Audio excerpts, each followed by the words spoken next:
다시 비트코인 이야기로 넘어와서 비트코인은 반감기 전 500일부터 시작해서 반감기 후 500일 동안 주가가 오르는 모습을 보여주곤 했습니다.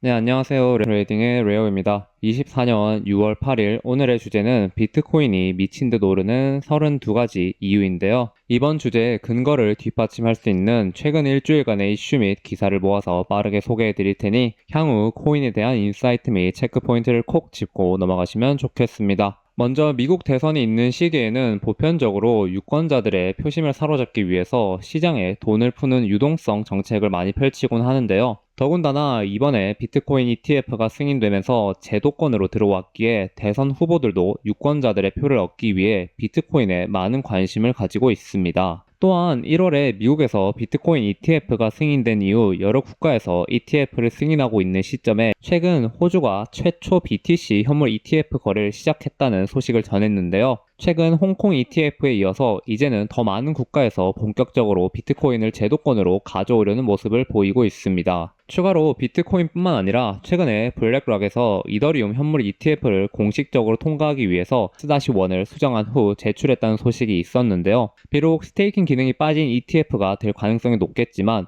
그럼에도 비트코인 ETF와 더불어서 알트코인으로는 최초의 현물 ETF가 될 가능성이 높으니 이더리움 또한 주목해봐야 할 것 같으며 더 중요한 것은 바로 이것인데요. 다시 비트코인 이야기로 넘어와서 비트코인은 반감기 전 500일부터 시작해서 반감기 후 500일 동안 주가가 오르는 모습을 보여주곤 했습니다. 그래서 과연 1차, 2차, 3차를 넘어서 이번 4차에도 반감기 후 500일 동안 랠리를 보여줄지 주목해 봐야 한다고 생각을 합니다. 그리고 그러기 위해서 현 시점에서 가장 중요한 것은 아마도 많은 사람들이 주목하는 연준의 금리 인하 소식이 될 건데요. 최근 개인 소비 지출이 시장 예상치보다 0.1% 낮게 나오면서 올해 총 2번의 금리 인하에 힘을 주고 있는 모습을 보여줬습니다. 추가로 온데이터 지표를 보았을 때 현재 고래들의 비트코인 축적량이 마치 2022년 본격적인 불장을 암시하는 매집을 보여주고 있는데요. 비록 SEC 암호화폐 회계 기준인 SAB 거부 결의안에 대해서 바이든이 거부권을 행사하며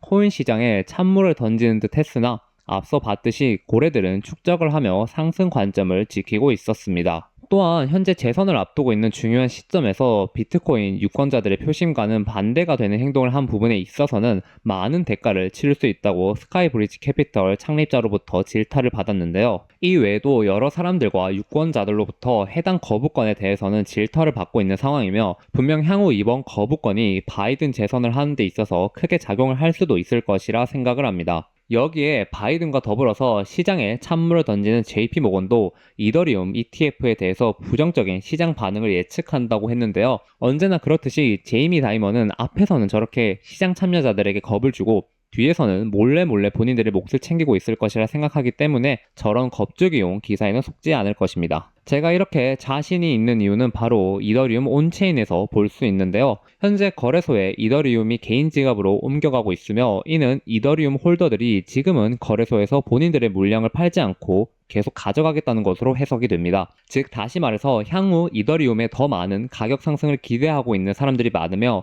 당연히 이런 가격 상승의 뒷배에는 블랙락이나 JP모건이 있을 것이라 생각하기 때문입니다. 그리고 최근 홍콩에서 비트코인과 이더리움 현물 ETF를 본격 승인한 후 라이선스 취득 암호화폐 거래소를 발표했는데요. 제가 생각했을 때 이것이 의미하는 바는 이제 홍콩 거래소에서 본격적으로 코인과 관련한 규제 및 자금이 들어올 준비를 하고 있는 것이 아닐까 생각을 했습니다. 더 나아가서 국가 차원뿐만 아니라 매우 성공한 기업가이자 벤처 자본가인 차마스 또한 비트코인에 대해 굉장히 우호적인 발언을 하며 시장의 분위기를 끌어올렸는데요. 이러한 스피커들이 늘어날수록 비트코인의 가치는 더 높아지게 될 것이고 점점 더 수많은 사람들과 국가들로부터 채택이 될 가능성이 높다고 생각을 합니다. 그리고 가끔 비트코인은 아직도 쓰레기다, 실제 하지 않으며 가치가 없다라고 이야기하시는 분들도 주변에 많이 있는데요. 여러분이 현재 사용하고 있는 인터넷의 성장 속도와 비트코인을 보유하고 사용하는 사람들의 숫자 증가율을 보면 비트코인이 매년 인터넷보다 빠르게 성장하고 있는 것을 알 수 있습니다. 그래서 이것은 인터넷과 모바일 다음에 일어나는 디지털 전환의 폭발점이라 볼 수 있으며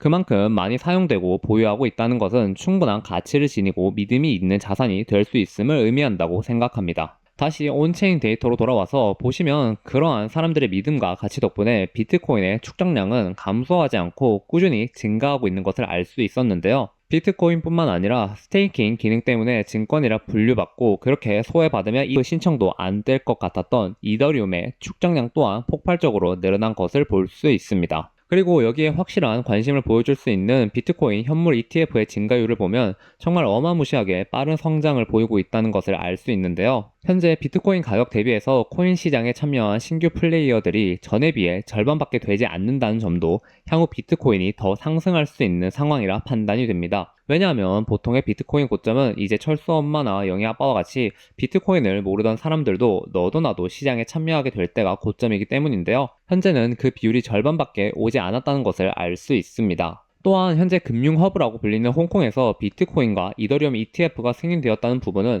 향후 중국에서 근시일 내에 암호화폐 시장에 뛰어들 수도 있다는 것을 의미하는데요. 이를 뒷받침하듯이 스테이블 코인인 테더의 창업자도 중국이 암호화폐 개방하는 것은 시간 문제라고 이야기했으며 이는 코인 시장이 더 커질 수 있음을 암시한다고 보여집니다. 여기다 추가로 시장 규모는 상대적으로 작을지는 모르지만 태국 증권거래위원회에서도 비트코인 현물 ETF를 첫 승인하면서 점점 더 많은 국가에서 비트코인을 제도권으로 불러들이고 채택하는 모습을 보여줬는데요. 현재 반감기가 시작되고 공급량이 줄어드는 와중에 수요는 늘어나고 있기 때문에 가격은 향후 더 높이 올라갈 수 있을 것이라 생각을 합니다. 물론 과거의 마운트 곡스 사건처럼 이번에도 규모는 그리 크지는 않지만 해킹 사건이 최근에 발생했기에 아직 해킹 및 보안에 대한 거래소의 안전이 취약한 부분들이 있긴 하지만 점점 규제권으로 들어오고 보완을 한다면 이러한 문제들은 가격이 상승하는 데 있어서 큰 걸림돌은 되지 않을 것이라 보고 있습니다. 추가로 번외지만 이번에 국민연금이 미국의 코인주를 사서 600억의 차익 실현을 했다는 기사가 나왔는데요. 나는 아무리 비트코인이 무섭고 어려워서 안 한다고 하지만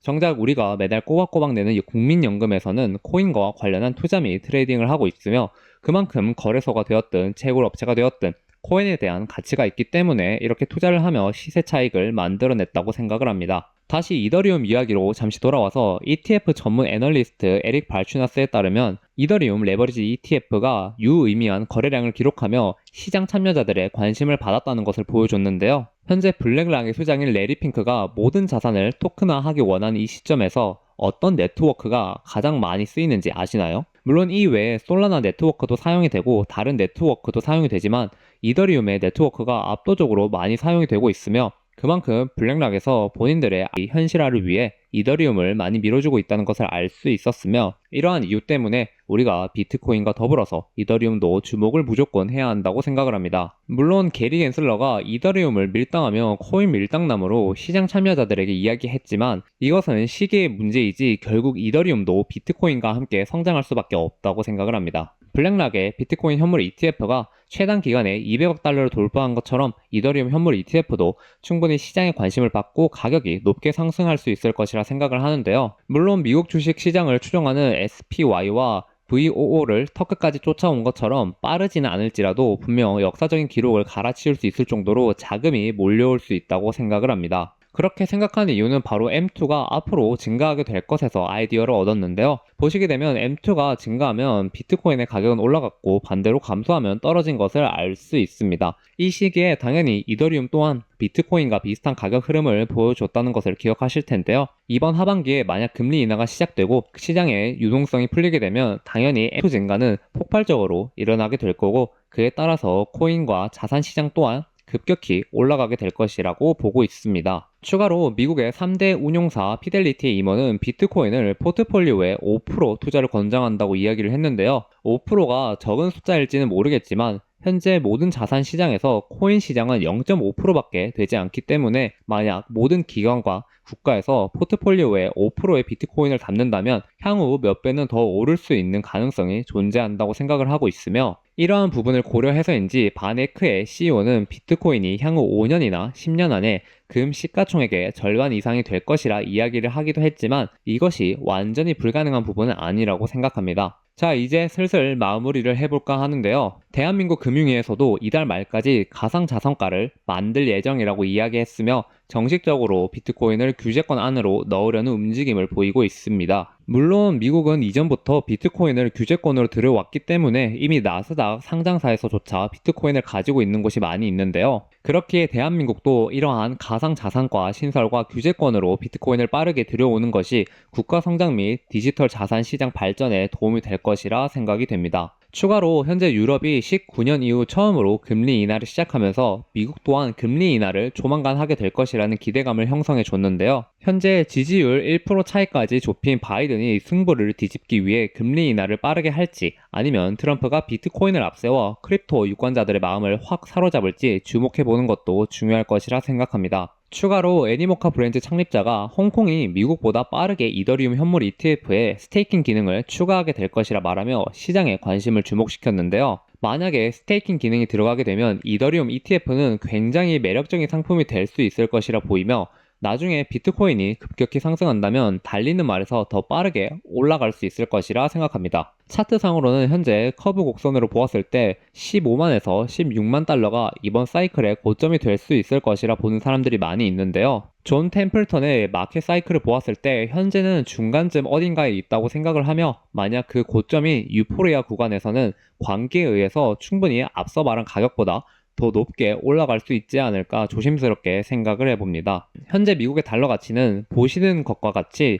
시간이 지날수록 녹고 있다는 것을 알 수 있습니다. 그렇다면 여러분은 이렇게 녹는 화폐 가치를 어떻게 보호하고 있으신가요? 그리고 향후 100%는 더 오를 수 있을 것이라고 보이는 비트코인 사이클에서 여러분은 어디쯤 위치해 있다고 생각하시나요? 많은 사람들이 변동성이 크고 어렵고 위험하다고 생각하는 비트코인은 어느 순간 세계 자산 시장의 9위까지 올라와 있습니다. 물론 미래를 위한 투자와 책임은 온전히 투자자 본인에게 있지만 아직 턱없이 작은 시장임에도 벌써 이 정도 레벨까지 올라왔다는 것은 놀라울 따름이며 아직 더 보여줄 그리고 더 높은 가격을 형성하게 될 비트코인은 가치가 있으며 더 높은 상승을 준비하고 있다고 생각을 합니다. 진짜 마지막으로 6월 12일에 발표되는 소비자 물가 지수에 따라서 9월 금리 인하 가능성이 뚜렷하게 보여질 것이라 생각하며 이에 따라서 주식시장과 코인시장의 변동성 또한 커질 수 있으니 투자 및 트레이딩을 하시는 분들은 이를 꼭 참고하시는 것을 추천드립니다. 마지막으로 저의 생각 및 의견을 세 줄로 요약해 보겠습니다. 저는 올해 비트코인이 4차 반감기 그리고 비트코인 ETF와 금리 인하라는 3박자에 의해서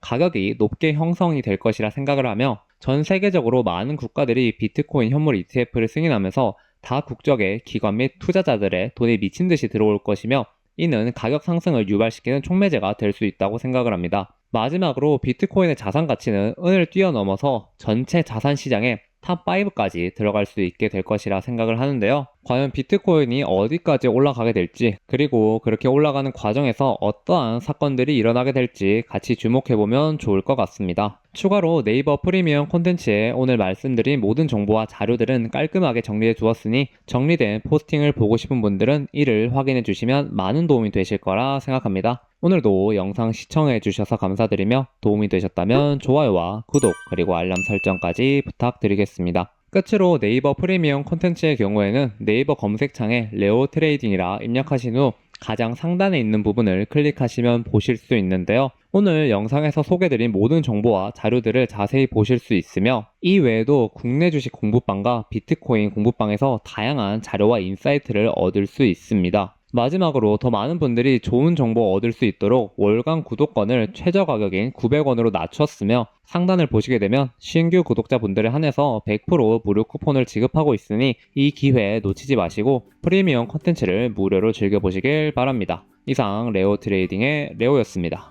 감사합니다.